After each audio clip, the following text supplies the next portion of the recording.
So for this video, I want to take a look back at the Dennis Franchione era while he was at Alabama. So back in the day, I've always kind of had this suspicion that coaching college athletics is a shady business filled with snake oil salesmen. It's a nasty and brutal business.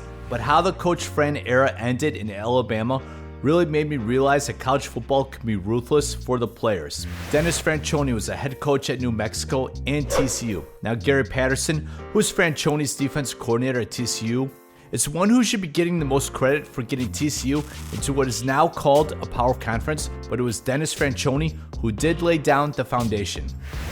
So after the Mike DuBose era, in would be Dennis Franchione, and Franchione led the Crimson Tide to a 7-5 record that included a 31-7 win over Auburn, and it also included a bowl win. Alabama had a 4-win improvement from the previous season. Perhaps a solid first season for Franchione, but prior to the 2002 season, a decision from the NCAA was looming in regards to recruiting violations that happened previously. The punishment that wound up happening was that Alabama was placed on 5 years probation that included a severe loss in scholarships and a 2-year bowl ban. For some reason, I thought they were also banned from national television, but that was not the case. Nonetheless, a severe blow to the Alabama football program. Moreover, the death penalty was actually considered. Okay, so Dennis Franchione is coaching one of the top college programs, but will also be coaching a program that was placed on probation. Back then, I saw playing in a bowl game as being such a privilege, a reward for the players, but Alabama would have that 2-year bowl ban, plus a huge reduction in scholarships. So with that said, due to the severe penalties, Crimson Tide football players, they had the opportunity to transfer without having to sit out a year. Back then, players, they had to sit out a year if they were to transfer to a new school. So anyways, this is what I remember most of the Dennis Franchione era at Alabama.